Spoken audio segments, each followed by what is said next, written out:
Todo giró siempre en torno a la mesa, la comida, los sabores. Mi papá comía caraqueño. Yo veo una Caracas de cielo azul, absolutamente romántica. Caracas es absolutamente mujer. Y Una además, mujer desprovista, y desprovista. una mujer elegante, y una mujer que va a conciertos. Bueno, estamos con María Fernanda Di Giacobe, probablemente la cocinera más importante que tengamos nosotros en Venezuela. No, En Venezuela gastronómica. bueno, la Bueno, más en inventora. Venezuela toda, la más inventora. María Fernanda, la verdad es que siempre es un motor incansable de ideas, ¿no? María, ¿qué se comía en tu casa cuando tú eras pequeña? Bueno, se comía caraqueño. Maruja dice, soy caraqueña, antes de decir soy venezolana. Por supuesto, asado negro, plátano frito, caraotas, muchas caraotas con arroz. Y quesos venezolanos de todas partes de Venezuela, porque teníamos los tíos que vivían en Cagua, otros vivían en Acarigua, o algunos se mudaron a Yaracuy y después recorrieron varias partes de Venezuela. Entonces los mamones venían de San Juan de los Morros. Teníamos una diversidad en la mesa grande, barroca, llena de comida. Todos nos dedicábamos a la comida. Mi abuela había fundado un abasto en la campiña, donde los tatarabuelos tenían una siembra. Entonces, todo giró siempre en torno a la mesa, la comida, los sabores, los colores. Los plátanos tenían que venir de un sitio y los tomates, si eran margariteños, eran mejores. Pero era una mesa siempre abierta, donde las personas llegaban y todo el mundo comía. Creo que por eso hicimos después restaurante. ¿Cuál era tu comida favorita de esa época? ¿Qué es lo que más te gustaba comer? Mira, me encanta, bueno, mi tía Consuelo y Maruja cocinaban y todo es rico. Esa cocina de la nevera, de lo que hay en la nevera, entonces me acuerdo un coliflor relleno. Y ese coliflor se cocinaba en una olla con un peso, en agua hirviendo, se sacaba cuando estuviera crujiente, después se rellenaba con una especie de sofrito criollo bueno, dicen que no había ají margariteño en esa época, que era pimentón, cebolla, podía tener cebollín, y se rellenaba ese pimentón y después se le ponía arriba una bechamel, que estaba muy de moda, y después queso parmesano y se metía al horno. Y aquello se cortaba como un globo que adentro tenía un árbol. Eran muy creativas y hacían pasta, no podía faltar. No porque mi papá había venido de Italia, sino porque en Caracas comemos mucha pasta. Entonces la pasta podía ser boloñesa, pero también podía ser con auyama, con crema, quesos. Hacían cosas maravillosas con esos pedacitos de queso de todos colores, amarillo, que podía ser de bola, y gratinados con espinaca y harina pan. Y eso, creo que no existen esas recetas escritas, sino recetas que se sacaban de la nevera. ¿Tu papá cocinaba? Mi papá comía caraqueño. Le encantó siempre el asado negro, la ensalada de gallina, la torta de pan. Quizás fue de los pocos italianos que no asistió a una mesa donde la esposa venezolana cocinó italiano, sino una mesa donde todo el mundo cocinaba venezolano y sobre todo caraqueño. Entonces cuando fuimos, que yo recuerde la primera vez a Italia, mi mamá hizo ensalada de gallina, asado negro, además hizo de entrada unos jojotos hervidos con mantequilla y sal, porque los vio en el patio de mi tía Adelina. Y después de que comieron todo, dijeron, bueno, el maíz es como para las gallinas y los cochinos. La ensalada de gallina no entendemos que tenga pollo más manzana verde, papa y petit pois o zanahoria. Y el asado negro parece un postre.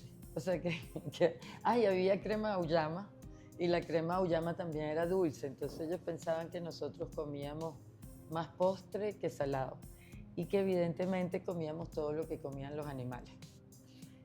Llevamos esa vez también un aguacate bello del jardín de nuestra casa, y nos fuimos a recorrer parte de Italia y cuando llegamos el aguacate estaba negro completo. Eso quiere decir que en los años 70 ellos no comían aguacate. Esperaron que se pusiera negro y ya no se puede comer. Wow. Era la similitud de dos familias que vivían en torno a la cocina. Y por supuesto empezaron a llegar a mi casa todas las recetas de mis tías, de la nona, Paulina, y entonces hacíamos una lasaña que se hace en Abruzzo, que es la pasta, pero en vez de llevar salsa tipo de carne, llevaba bolitas chiquiticas hechas de carne molida y condimentada, que después se freían y después se metían a una salsa. O sea que era una gente que pasaba el día cocinando. Cuando María Fernanda, decide dedicarse a la cocina originalmente, ya había en Caracas toda esta, digamos, impronta francesa, o estaba comenzando. No, existía francesa, española e italiana. Muchísimos restaurantes, me encantaba ir a comer en restaurantes con mi mamá y con mi suegro después, que era un gran conocedor de los restaurantes de Caracas. Pero evidentemente, aparte de ir a la Atarraya, bueno, con mi papá me acuerdo de ir al Portón. Y esa fachada enorme que decía el Portón, y entonces eran arepas, natas, queso. Y después íbamos también a los que estaban en la Solano italiana, que creo que se llamaba Da Franca uno. Sí, no. Pues, no Y bueno, el nombre. Molino Rosso, todos esos restaurantes íbamos con mi papá. Daguido. Daguido no me gustaba, pero quizás fue porque fuimos demasiado. Me gustaban allí las alcachofas a la judía, pero había un trío de pasta que no quería. En cambio, en Da Sandra había una ensalada de radicchio que quizás era un sabor nuevo con jamón curado italiano, muy rica. Y también en el Molino Rosso probé la primera vez un risotto. Entonces, bueno, hablamos de esa Caracas cosmopolita que se come de todo. Pero cuando montamos el primer café, que fue la Paninoteca, que era un lugar más bien para sándwiches y ensaladas, venía con la Italia romana de esas trattorías familiares. Y como en la casa te conté que se comía todo el mundo entraba, comía, la comida nunca se acababa, los domingos eran un gran restaurante donde además comían, jugaban cartas, había bingo y en la noche había una sesión de fotos en diapositivas en una pantalla enorme o Super 8. Entonces era una gran fiesta y quizás ahorita que me recuerdo de esas sesiones con Super 8 y diapositivas es que empiezo a entender que la Paninoteca lo que hizo fue reproducir lo que se comía en la casa, la irreverencia de ver fotos, de poner música. Mi tío ponía boleros, música de El Quinteto Contrapunto y música mexicana, todo mezclado. Y llegaban los tíos con el pan, chicharrón, regalos que todos eran comestibles siempre, chicha del centro de Caracas.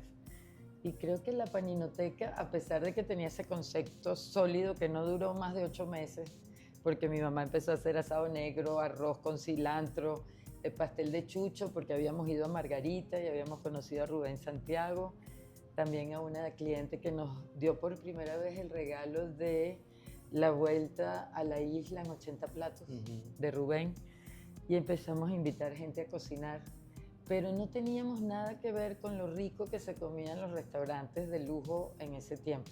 Era otra cosa. Era la casa, fue la casa. Ahorita que me estoy dando cuenta fue reproducir la casa. Además comíamos así.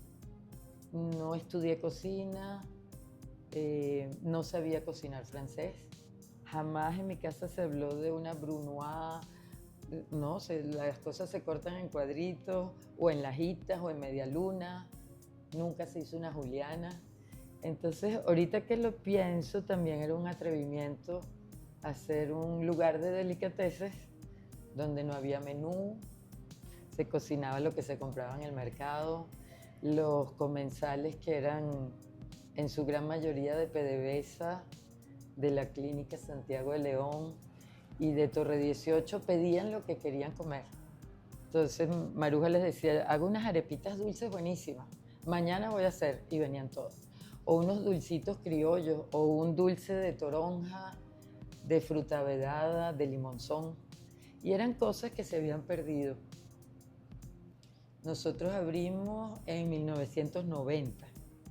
Y en 1990 ya era muy difícil conseguir en las casas esos platos.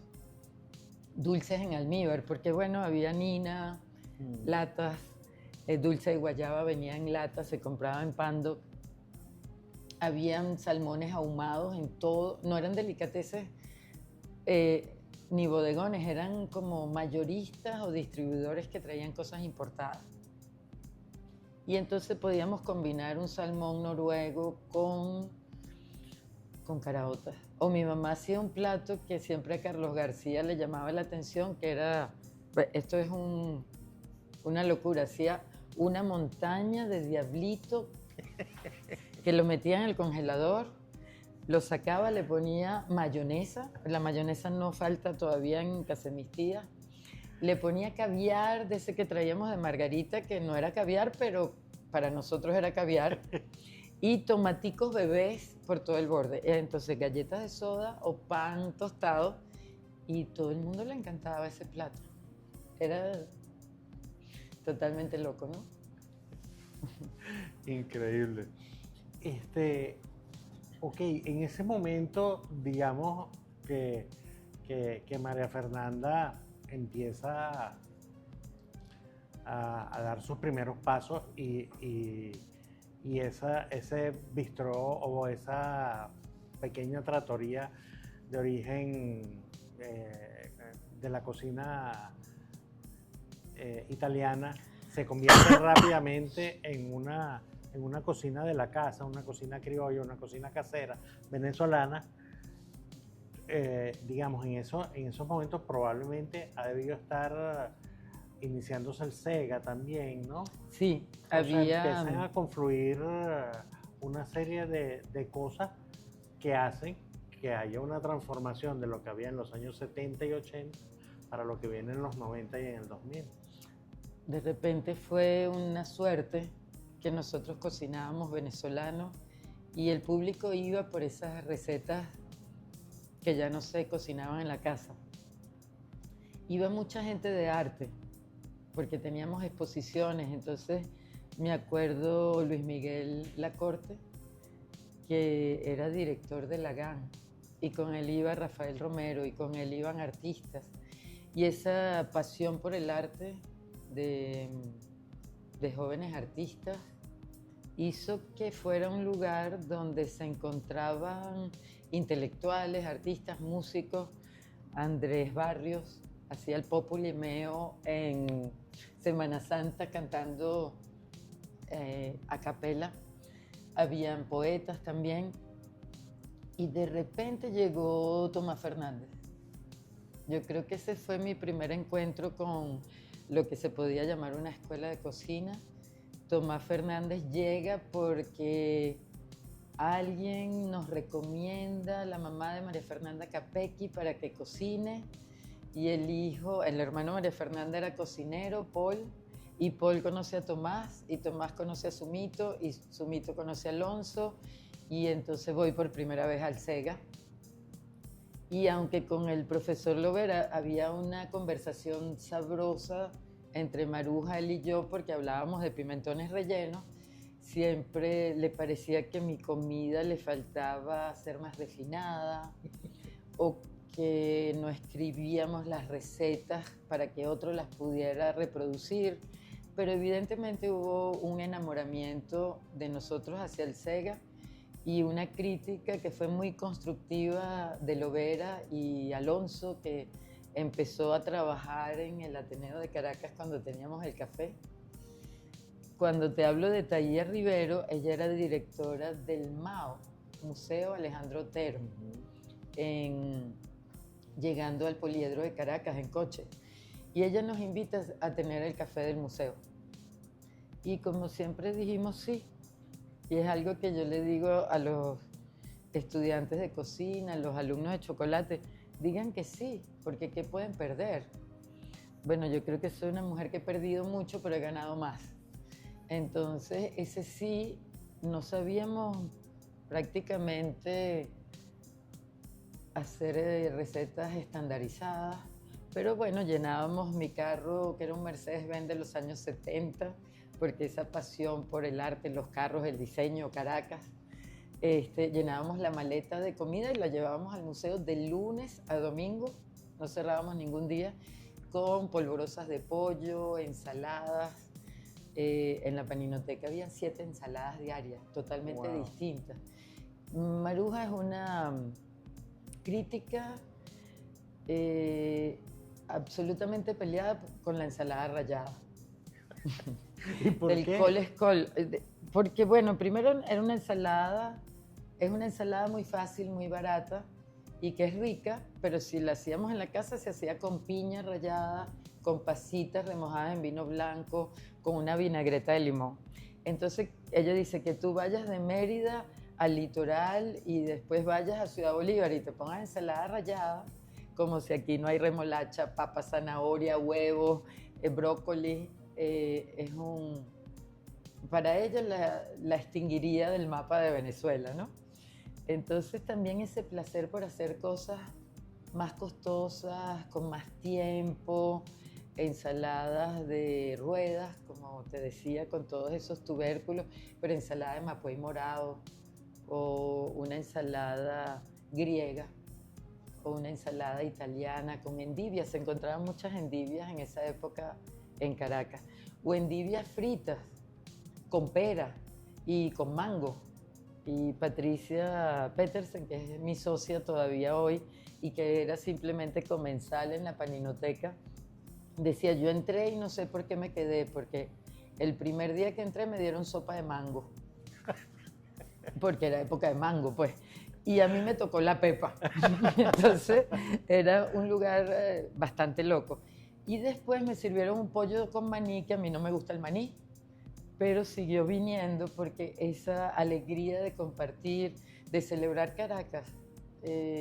La paninoteca fue artistas caraqueños, poetas, fotógrafos, pero celebrar esa ciudad. Estaba enfrente de PDVSA, salían muchos ejecutivos, pero también habían los recogelatas y se encontraban en la entrada de la paninoteca los petroleros vestidos elegantísimos con las expertas en criogenia y el señor que tocaba 4 por un almuerzo. También había niños de la calle y Maruja organizó que después de que todos los clientes se fueran, ellos entraran y comieran en una mesa, ¿no? Entonces esa ciudad contrastante, donde los barrios están al lado de las urbanizaciones, donde estamos muy mezclados, yo creo que se ve en nuestra comida, más que querer ser francés, italiano. Cuando, por ejemplo, nos dieron el premio del básquet, Italia sacó un artículo que una cocinera italiana había ganado el básquet. Yo dije, bueno, no conocen mi comida, ¿no? No conocen que hacíamos lapa. Estaba prohibida, pero no tanto. Y teníamos tíos ahora que... está más prohibida. Ahora hay menos, ahora hay que cuidarlas. Pero teníamos esos tíos que vivían en haciendas y que nos traían chigüire, lapa. Y aprendimos a cocinar con todas las cocineras. Habían cocineras que eran de Apure, muchas de Barlovento, que cocinan con esa sazón de Petare, de San Agustín del Sur. Entonces todavía hoy para mí es más bello estar del lado de la cocina que del lado de los invitados.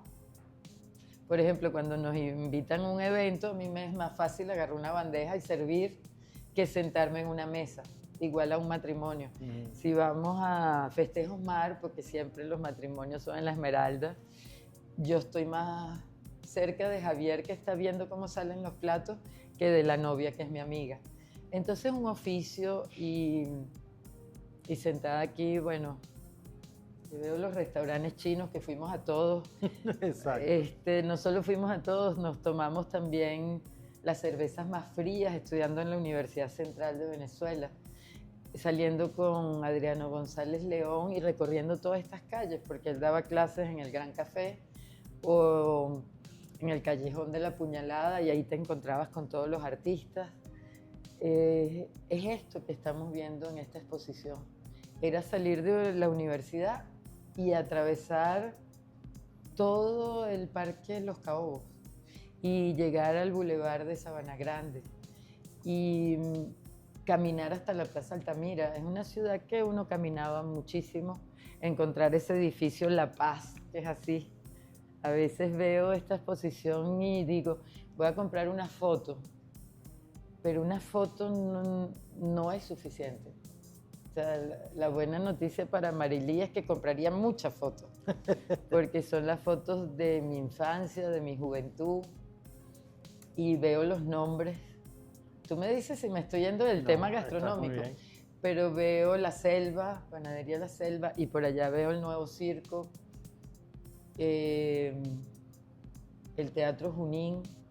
Nada más con los nombres de todas las fotos que hay aquí de los edificios y las casas, te da una ciudad que es un capricho, por ejemplo, ahí dice Mi Capricho. Entonces esa ciudad mezclada con piedra, mi hijo estudió arquitectura, entonces dice, más de 3 elementos de construcción eso no se hace. Y ves esa casa que está ahí, que es en Bellomonte y tiene piedra, mosaico, rejas de hierro, vidrio, lámparas de porcelana. Creo que soy eso en mi comida y soy caraqueña, soy eso. Soy un exabrupto de imágenes, de ingredientes, mira, de sabores. Tú dices además que bueno, por supuesto digamos tu impronta o tu sello hacia la mujer, hacia el lado femenino de todas las cosas, ¿no? Y tú el otro día te escuché decir que Caracas es una mujer. Total. Total. No puede ser un hombre. No, pero es que ese artista, Francisco Vargas, que dijo que Caracas era un macho agresivo, violento, feo, brutal. Y bueno, esa es la Caracas que él ve. Yo veo una Caracas de cielo azul, absolutamente romántica. Bueno, una madre quizás soltera que está desprovista de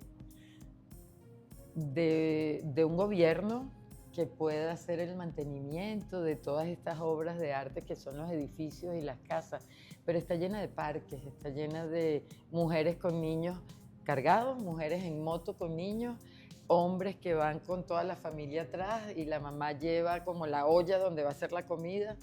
Sí, para mí Caracas es absolutamente mujer. Una mujer desprovista y una mujer elegante y una mujer que va a conciertos y una mujer artista. Sí, es una mujer. ¿Cómo se lleva María Fernanda Jacobe con los cocineros, los hombres? Los varones, aprendo de ellos. Sí. Muchísimo. Creo que además el hecho que haya trascendido de una persona que le gusta cocinar y que le fue más fácil cocinar que escribir porque estudié letras y siempre recuerdo que los primeros artículos que me pagaron era muy poquita plata, me gusta el dinero, y que cuando cociné había el mercado de los corotos subiendo a los naranjos. Ajá. Y yo me quería comprar unos muebles años 50. Entonces inventé llevar unos chefendís que mi mamá usaba para hacer comidas en casas de otras personas y le pedí los chefendís. Hice un pasticho, una ensalada riquísima de esas que se hacían en la casa muy fresca y creo que hice asado negro. Por supuesto que me ayudaron. Me fui al mercado de los corotos sábado y domingo y saqué algo así como, no sé, 8.000 bolívares. A mí me habían pagado 100 por un artículo. Y bueno, eso definió que vendiera comida. Mi abuelo decía, dedíquense al negocio de la cocina. y de la comida, porque las personas comen 3 veces al día. Es verdad. Y en cambio zapatos se compra el que puede, ¿no? Pero además leer. Tengo una librería que está aquí, El Buscón, con Catina Enríquez y Federico Pacanins, y siempre quise tener una librería además como la Pulpería del Libro, una librería caraqueña llena de, como Soberbia, que vendía libros y vendía objetos para la casa y vendía ropa y vendía cosas. El Buscón es como la pulpería, pero un poquito más cifrina. Bueno, como se volvió después nuestros restaurantes, si comparas el Café del Ateneo con lo que después fue La Estancia o lo que fue Vinósfera, junto con Pernod Ricard. Entonces yo creo que toda esa transformación fue decir, sí, ¿quieres hacer un restaurante con Pernod Ricard y con Verde? Sí. ¿Quieres hacer uno en La Estancia con PDVSA? Sí. ¿Quieres hacer una librería? Bueno, el cuento de la librería fue encontrar que ya no se leía tanto, que nosotros leíamos, pero que con el pasar del tiempo, la librería creo que es del 2003, ya las personas usaban teléfono, se estaba acabando la prensa escrita y montamos una librería y pensamos que era fácil porque le íbamos a montar con los libros que teníamos cada uno de nosotros. Fuimos muy amigos de Soberbia, que era de las hermanas Pardo, Queta y Ana María, que quedó en Puente Llanes. Después se mudó a Las Palmas, la paninoteca era en La Campiña. Vendían libros usados, libros importados, libros raros. Y justamente El Buscón nace porque ellas me dicen que van a cerrar la librería. Le digo, no puedes cerrar esa librería tan emblemática de Caracas, que la empezó su papá. Ellas eran descendientes de Sublet. Imagino. Y tenían, creo que, un reconocimiento nacional por ser herederas de Sublet. Eran venezolanas, pero se habían criado en Francia y hablaban todavía así francés. Y cuando dijeron voy a cerrar, dije no, tienen que dejar la librería. Pero estaban cerca de los 80 años. Y me dijeron, bueno, sigue tú, Soberbia. Y ahí fue cuando llamé a Federico, Federico llamó a Catina y nace El Buscón. Wow. Mira, María, y en esos, quizás en esa década de los 90, donde te encuentras con Tomás, te encuentras con el profesor Lovera, con el Sega. Armando Escanone, que no me quería nada, porque yo lo admiraba, le hacía comidas, le hacía homenajes y él Pero hacía nada. así, ustedes no saben cocinar. Yo nunca probó mi comida. Ajá. No, pero no sabíamos cocinar. Yo creo que la primera persona que voltea fue Miro Popic, porque un día pasó por la paninoteca y habíamos hecho todo lo que se hacía relleno, bollos pelones, papas rellenas de queso, fritas, todo lo que habíamos buscado, buñuelos de yuca, y entonces ahí empezamos a inventar que si buñuelos de yuca rellenos de dulces criollos, los bollos pelones hechos de masa, rellenos tradicional con su guiso de carne y en este caso cochino, aceitunas, no sé qué. Inventamos además batatas rellenas de pollo y como, bueno, esa cosa con el arte, en vez de venderlos como buñuelos o bollos pelones, los vendimos como lunas. Todos los viernes dedicábamos la cocina a hacer algo y era luna llena, entonces hicimos lunas. Apareció Miro Popic y se encontró con eso. Estaba cocinando conmigo Mu Blanco, artista plástico, y DJ, y poníamos música. No sabíamos cómo las personas aguantaban. Había música, arte, cocina, todo el mundo hablaba muy duro, muy contento, no había aire acondicionado. Miro Popic dijo que ese lugar era muy incómodo, que las sillas eran de 3 patas, pero eran unos banquitos y te podías caer y las mesas tambaleaban, pero que la comida era muy rica. Y eso, aparecer en la guía de él, empezó a atraer otro público también. y un público que de repente entraba y se encontraba una pecera donde habían ojos de ganado, porque ese día cocinábamos cocina medieval europea, entonces no había sino una cuchara y un cuchillo, y había un cartocho lleno de vísceras, y la gente comía eso y era inolvidable, todo era rico. Y las personas, si descubrían lo que había dentro del plato, no pagaban. Entonces, bueno, yo creo que fue un negocio inolvidable, fue un negocio que no existían las redes sociales, no había Instagram, quizás todo eso quedó en el recuerdo, no hay mucha documentación.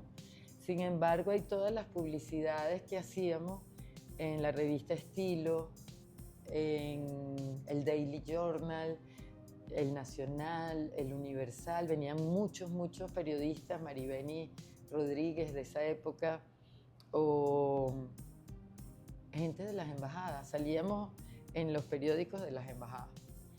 Mira, ¿Te contesté algo o te eché todo un cuento? No, está buenísimo. Tú haces como el profesor Cartay. Mira, y el profesor Cartay dice, Juan Carlos hace su mejor esfuerzo, pero yo hablo de lo que quiero. Ajá, después se pone, o sea, tú arrancaste con tu paninoteca, arrancas con tu estilo italiano, Maruja acaba con eso. Cambia los paninis por arepas. Por arepas, pero después hay un movimiento donde se cambia en general la mesa pública venezolana. O sea, los otros restaurantes empiezan a hacer cocina venezolana también. Mira, a su manera, por supuesto, de cada cocinero, pero entonces entra en juego como el orgullo de cocinar venezolano. Creo que fue todavía más lento. El SEGA evidentemente cambió, pero estuvo el Grupo ARA. El Grupo ARA. Y allí es quizás la primera vez que hay tantos cocineros jóvenes en tantos restaurantes bellísimos en Caracas. Estos restaurantes son más frescos, no se parecen al Daguido, no se parecen a Sorrento. Comíamos mucho en Sorrento cuando éramos universitarios, costaba muy barato y era entrada, principal, postre, una cerveza, una copa de vino.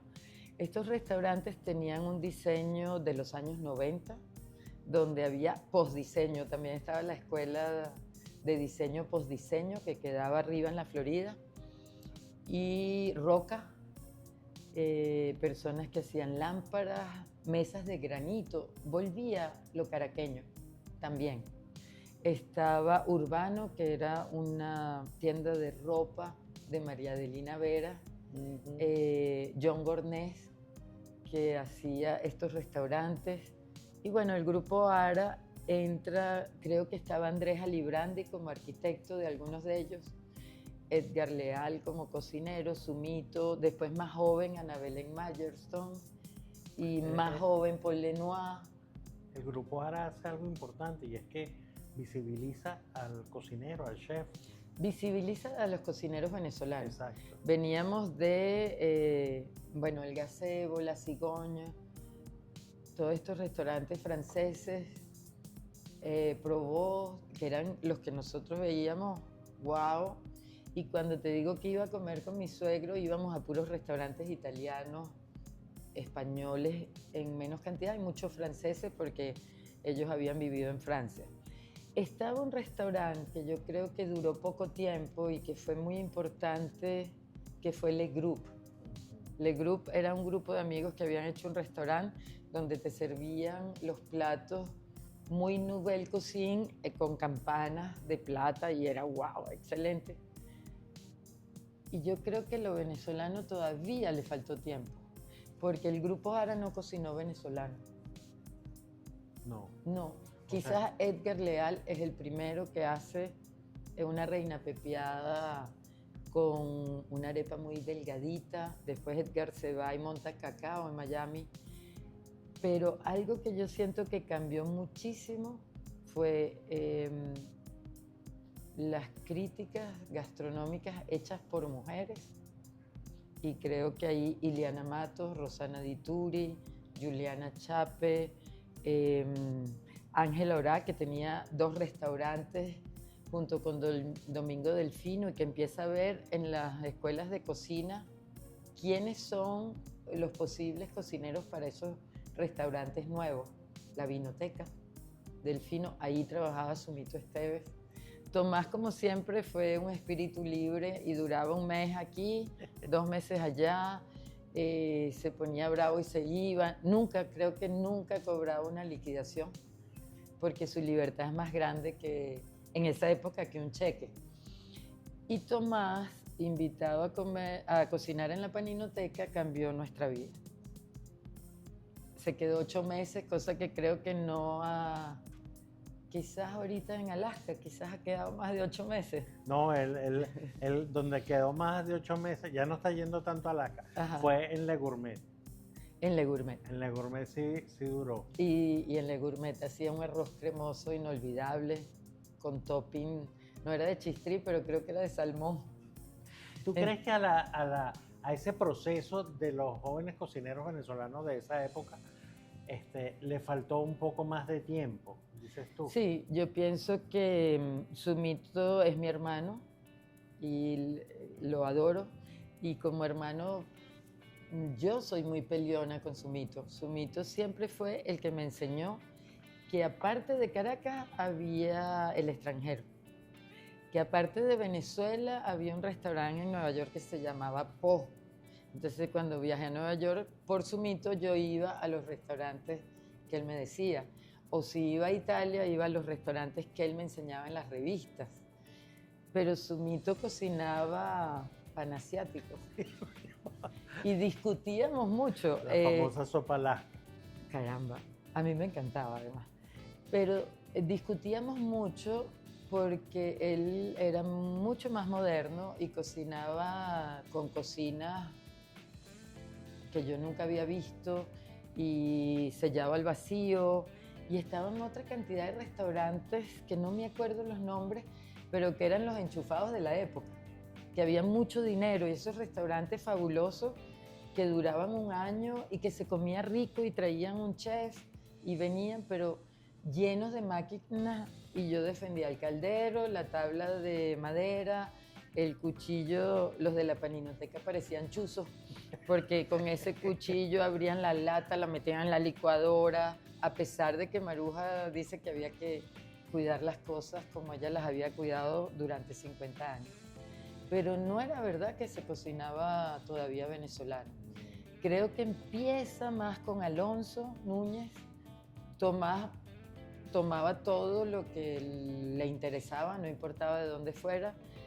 Quizás Víctor Moreno, a pesar de los ceviches, tenía la influencia del profesor Lovera, y evidentemente la influencia de Rafael Cartallo, Karina Castillo. Yo creo que eso fue todavía más sotoboche. No, fíjate que todavía Mocambo no es cocina venezolana. No, tampoco. Utilizan ingredientes venezolanos. Y empieza quizás el kilómetro cero y la valoración del ingrediente venezolano en preparaciones con otras técnicas. Pero cocina venezolana, entonces habría que hablar de Elena Ibarra. Y Elena Ibarra tenía cocido a mano. Y era la primera escuela de cocina vanguardista venezolana, estaba en San Bernardino, y era una delicia ir a comer con Elena allí. Las mesas no eran cuadradas ni redondas, tenían una forma hecha por artistas para que pudieras poner los brazos, el codo si querías. Pero entonces habían ya tequeños hechos con tempura, tempurizados, y después vino palms. Bueno, pasando por encima de muchas otras experimentos gastronómicos que hizo Elena. Y aunque María Fernanda siempre es una eterna optimista, ¿cómo ve hoy lo que hay aquí en Caracas? No hablemos del resto del país, pero ¿cómo ve hoy lo que se cocina en Caracas? Bueno, siempre se ha comido venezolano más rico en el interior. sea, no hay comparación de un almuerzo en Barquisimeto y un almuerzo en Yaracuy, un almuerzo en Ciudad Bolívar, que un almuerzo caraqueño que pretende ser venezolano. Caracas es muy cosmopolita, o sea, para comer venezolano ahorita vas a donde Daniel Torrealba, pero eso es muy nuevo. Sí. Y si no, los restaurantes de carne, que son unos restaurantes portugueses, ¿no? O las Y areperas. que se come tan rico. Y las areperas, por supuesto. Yo no, quizás, cuando me dices cómo me llevo con los cocineros varones, te digo que fueron mi referencia al mundo, mi encuentro con la academia, con el SEGA, con Armando. Pero está Sacha Correa. Y creo que Sacha fue un punto de inflexión dentro de la Academia Venezolana de Gastronomía. Y con Sacha Vladimir Viloria y con ellos Ivanova de Can. Antes de Ivanova quizás Troconis, Luis Troconis. Pero la academia no era tan caraqueña. La academia más afrancesada y cambia con las mujeres. Mira, María. No sé qué me preguntaste de último. No, ¿cómo veías la Caracas de hoy? Cosmopolita, no cocina venezolana. Ok. Me gusta cordero, me gusta mucho la comida de Isán, adoro la comida de Daniel, me gusta la cocina de Mercedes Oropesa, me gusta la comida de Iván García, pero no hay un lugar donde comer venezolano y donde comer caraqueño. Creo que no hay. Mira, Creo que no hay. María, vamos a despedir el programa que ha estado súper rico, súper sabroso. Ya pasó media hora, Sí. que era muchísimo. Ajá, pero si no te dejo leer una cosa que tú trajiste ahí para, Bueno, es que para leer, voy a tener problemas después. con todos, pero lo podemos editar. Bueno, traje este dibujo porque Caracas siempre ha sido inspiración para todos los que nacimos aquí. Este es un dibujo hecho por Cristina Sitja, caraqueña que vive en Berlín, porque yo le mandé este texto cuando afuera me preguntan cómo es Caracas. Entonces, yo decía, Caracas tiene cercos de alambre y el monte florece de colores en ellos. Y veo en todas estas fotos de Marilí los cercos de alambre que son tan violentos.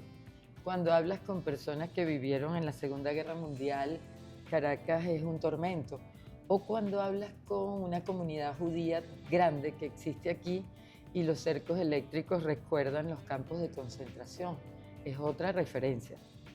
Caracas tiene cercos eléctricos llenos de pájaros y de nidos. Me acuerdo, tengo un cuñado francés que dice que lo mandaron como diplomático a Caracas y cuando vio los cercos eléctricos pidió mudarse a otro país. Caracas tiene autopistas que ofrecen guayabas a los conductores. También la Cota 1000, ¿no? Que te agarraba una cola y agarrabas una guayaba con un loro al lado. Y por sus calles bajan ríos de mangos. Estamos hablando de los Palos Grandes. Los edificios emergen de la selva húmeda, pero si se descuidan, en la noche esta selva los envuelve. En los balcones hay árboles y cocoteros. Hay cocos y granadas que explotan. En las esquinas te asaltan violentos araguaneyes y trinitarias que rompen el intenso cielo azul. En las mañanas hay muchísimo tráfico, entonces hacemos tareas, amigos y desayunos colectivos. Compramos paraguas, videos, dulces, tostones y cables. Antes, en esas mismas colas comprábamos la prensa matutina y la vespertina, porque en las tardes había mucho más tráfico. Cuando llueve, el valle es laguna y charcos. Unos refunfuñan y otros bailan sobre ellos, hasta que el sol seca y plancha sus ropas. Entonces los verdes son todos y fosforescentes. Sus habitantes hacemos fotosíntesis porque tenemos sangre de clorofila, vibramos como hojas, tenemos sonrisas como amapolas, volamos porque somos hermanos de las garzas y al acostarnos miramos al Ávila que siempre está allí y nos acurrucamos entre millones de estrellas. Wow, qué Eso es Caracas para mí. bueno, con esa lectura de María Fernanda terminamos este programa tan bonito. Gracias. Gracias a ti. Gracias a Jaime, a mi Venezuela lady. Gastronómica, a mi lady que hace ediciones mágicas y a Caracas, que es nuestro nido perfecto. Así mismo.